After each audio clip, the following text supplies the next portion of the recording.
Bonsoir à tous, bienvenue dans ce second épisode de Droit au but, le rendez-vous du mardi qui décrypte l'actualité juridique de la Coupe du monde de football. Cet épisode est organisé en partenariat avec le cabinet Ilzerlo, le cabinet Pozzoni et la commission du droit des sports de l'Union des avocats européens. Ce soir, j'ai le plaisir d'avoir à mes côtés Valerio Pozzoni, qui est avocat au barreau de Rome et qui accompagne des acteurs du milieu sportif et qui intervient notamment auprès du CONI. Bonsoir Valerio. Bonsoir Anne-Sophie, c'est un plaisir d'être ici. Merci à toi d'être ici. Alors, pour ce second épisode, nous vous proposons un épisode consacré à l'équipement des joueurs et à sa réglementation. Au cours de leur premier match, les joueurs de l'équipe du Portugal portaient un bracelet en hommage au joueur décédé Diogo Jota.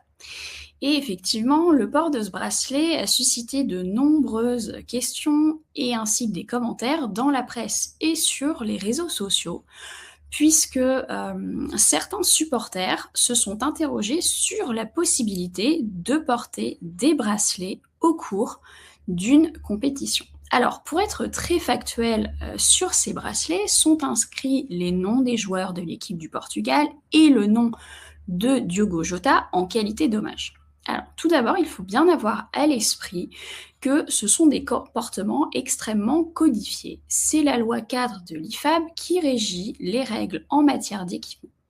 Et c'est cette loi qui organise diverses questions portant sur les équipements, notamment la sécurité, les couleurs de l'équipement, les accessoires autorisés. Par ailleurs, la loi 4 prévoit que l'équipement ne doit présenter aucun slogan, aucune inscription ou image à caractère politique, religieux ou personnel.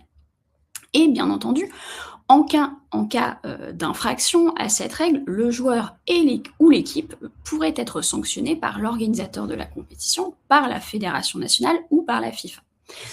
Alors, afin de déterminer si le régime de l'interdiction vient à s'appliquer, il convient en réalité de se référer à la loi 12 de l'IFAB qui donne des éléments de réponse.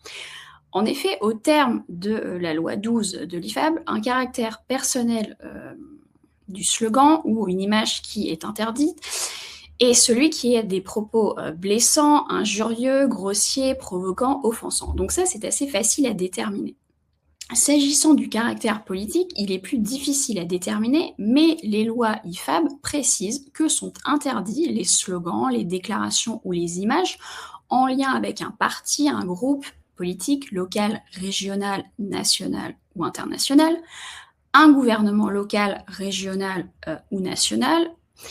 Par ailleurs, une organisation à caractère discriminatoire, et enfin, un acte ou un événement politique spécifique. Et enfin, une personne décédée ou en vie, à moins qu'elle ne fasse partie du nom officiel de la compétition. Alors, dans notre cas, avec le cas de ces bracelets, on tombe sur l'exception d'interdiction, à savoir le nom d'une personne officielle de la compétition.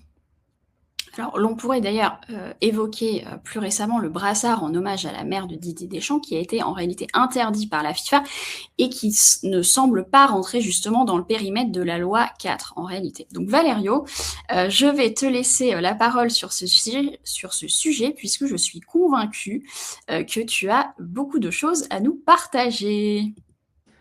Oui, oui, merci Anne-Sophie. Le cas que tu as introduit, c'est un cas qu'il a été un cas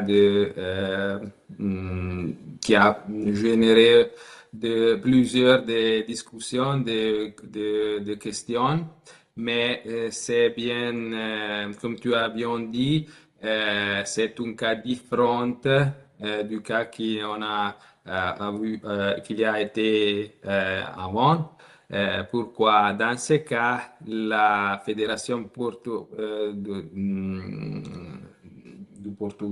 Portugal a avancé sa idée de d'interpréter la loi 4 de IFAB. Donc, on peut parler d'un cas de tolérance. Pourquoi c'est vrai que la loi 4 dit que c'est interdit de porter le bracelet pour les athlètes qui on va dans le terrain. Mais on a pris des accords sur le matériel, sur le message et donc avec le FIFA et avec l'IFAB, on a bien entendu qu'il n'y a pas de message politique. Le matériel sont pas dangereux et donc avec les arbitres, on a on a permis à les athlètes d'avoir le bracelet. Donc, on peut parler d'une tolérance exceptionnelle pour les caisses, pour un hommage humain. Pourquoi les athlètes avec le bracelet, on a hommagé Diego Roda, et donc on peut parler d'un cas qui est aussi avec une interprétation des droits sportifs, donc de la loi. Et il respecte les règles de la loi 4 de l'IFAB. Et donc, le question collatérale qu'on a avancé par les autres nationales, les autres fédérations, qui dans le 2022 on a subi l'interdiction. Je crois qu'ils n'ont pas d'avoir n'ont pas, n'ont pas de fondement. Okay. Aussi bien pourquoi la fédération du Portugal a avancé sa idée et donc c'est complètement permis pour les institutions.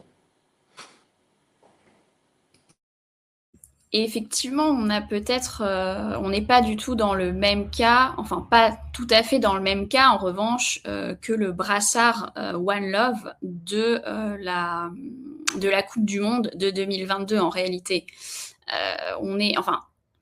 C'est-à-dire que dans le cas du brassard de 2022 pour le Qatar, on peut avoir l'impression que le côté politique est un peu venu surpasser en réalité le droit du sport.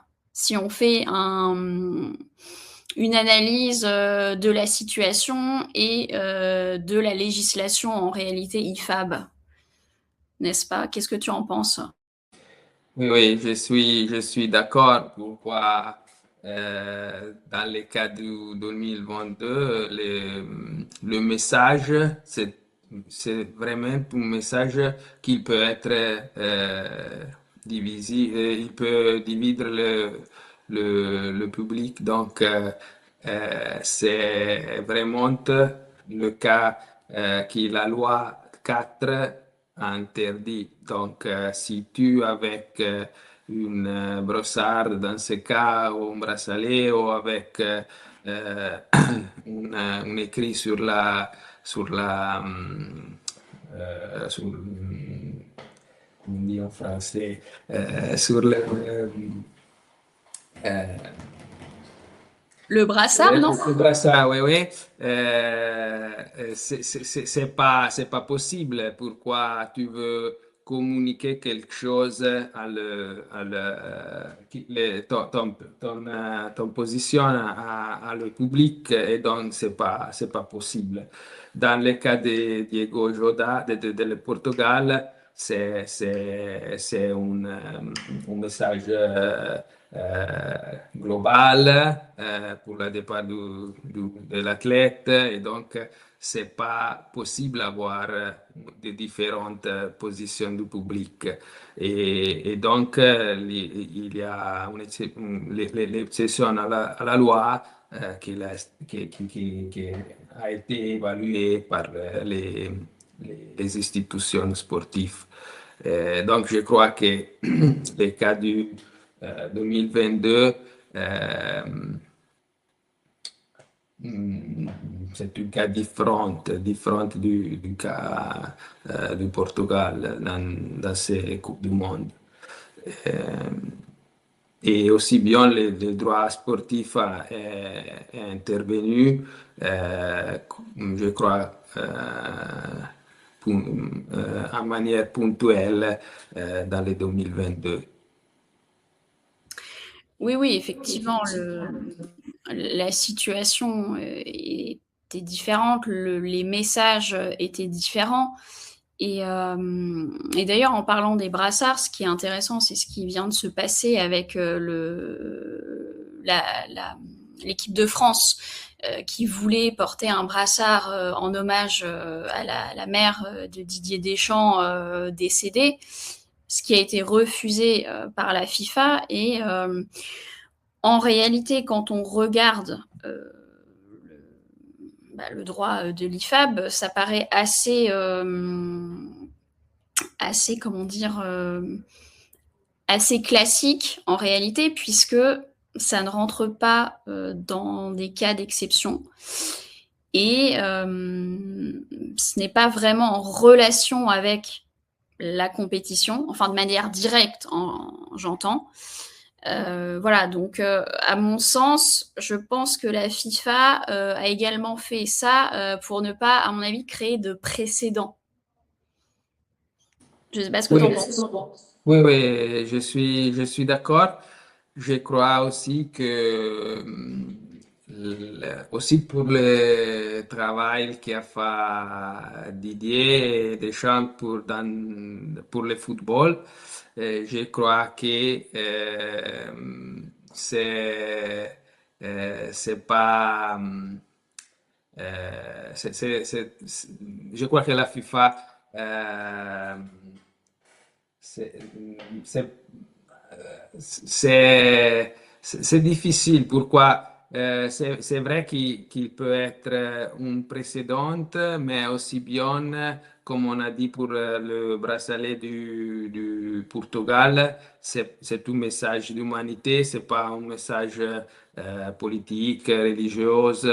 Et donc, aussi pour le travail qui a fait Deschamps pour le football en général, je crois que c'est pas juste. Mais on doit aussi interpréter les droits du sport et donc, comme tu as dit, euh, on doit respecter la loi et donc c'est possible qu'il peut être une précédente et donc un cas historique et donc la FIFA a été rigide sur l'application de la loi. Oui, oui, non, effectivement, d'un point de vue humain, c'est vrai que c'est une décision qui est un petit peu contestable. Ça, je le reconnais parfaitement. En revanche, d'un point de vue, c'est vrai, juridique et statutaire, ça me paraît être en totale corrélation en réalité avec, avec les textes. Et voilà.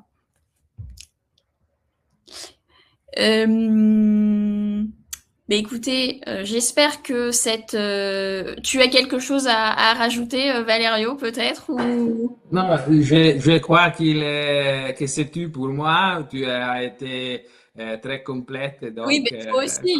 comme toujours. Donc, pour moi, c'est tout.